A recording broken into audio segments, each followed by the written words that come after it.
It's important to say that I am extremely glad that we have taken this initiative. This is something that we have done clearly to ensure the safety of the students and the staff across all these schools, something which we clearly have to take very, very seriously.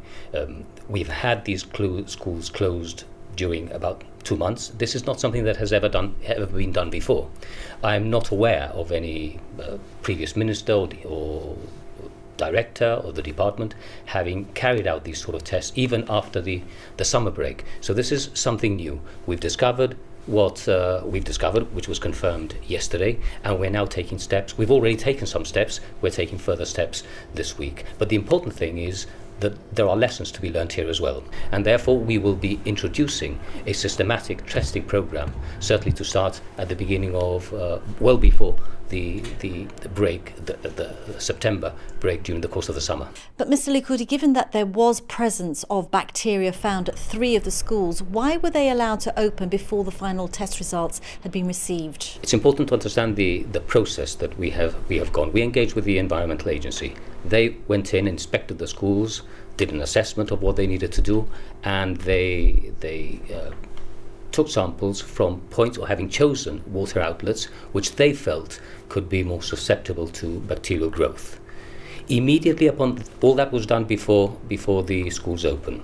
Immediately upon that happening, and as a precaution, the advice we received was that those particular points should be isolated and not be used. So no points which have been tested have been used at all in any of the schools which have been subjected to the testing. There will be a process of retesting, and it is up to the Environmental Agency to decide which particular points. We didn't go with them, we didn't tell them which points they needed to test. They did the assessment, and they decided which points they needed to test. By way of reassurance to parents and to staff members, what sort of risk would you say that they'd been exposed to in the few days that they had returned to those particular schools? Well, very little indeed, because where the bacteria has been detected, those points have been isolated and have not been used at all. So there has been no risk from the bacteria that has been detected. There has been no risk at all, because those points have not been used at all. But the schools which have already been treated, the schools which have already been chlorinated, continue to function. Even though they do, those points in those other schools which were subject to the testing are still isolated, and the outlet itself, or the boiler, is going to be changed. So we're really going overboard as an abundance of caution, taking all the precautionary measures by isolating points, by changing particular outlets, and essentially those are not being used at all. The opposition has questioned why it took the government so long to carry out these tests, given that those schools had been closed for several months. And Together Gibraltar has raised the issue that this is something that's on the NASUWT checklist in the UK. So why has it taken so long for these tests to be carried out here in Gibraltar? Well, you say it's a normal thing for this sort of thing to be done. It's never been done in Gibraltar, as far as I'm aware. After the summer break, this has not happened. It's not happened in prior years. It's not happened under previous administrations, and it is, as I said, one of the lessons that need to be learned. With regards to the point as to could it have been done earlier, well, I suppose it could, but the point that the GSD makes is that had it been done earlier, it could have prevented the closure. Now, that's perhaps the case, or perhaps not. Earlier means what? 1 day, 1 week, 2 weeks? Had we done it 2 weeks before, would we have discovered any presence of bacteria, or there might not have been any presence of bacteria, and certainly we wouldn't have opened the schools. The reality is that we did the tests when we did the tests, and we now know of the presence of certain bacteria in certain schools, and we have taken swift measures in order to isolate those areas. We have taken swift measures to chlorinate, to disinfect, and to make sure that safety and staff and paramount, and students are paramount.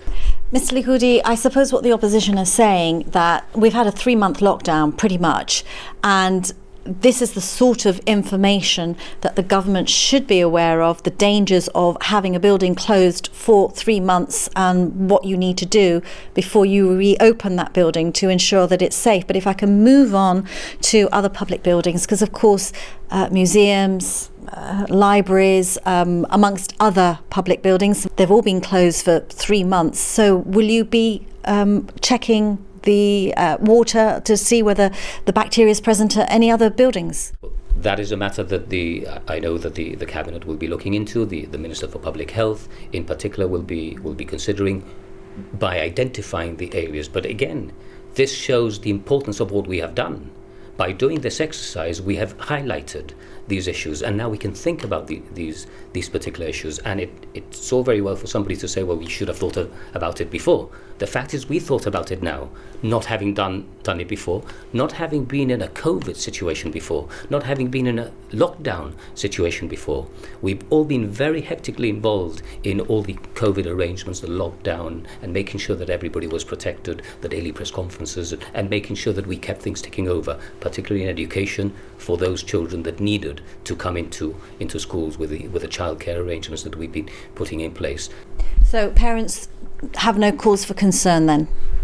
Well, the advice from the director, I'm not a clinician or a public health expert. I can only rely on the advice of the Director of Public Health. The Director of Public Health has advised us that we should close the schools which have not been chlorinated yet and where the bacteria has been discovered.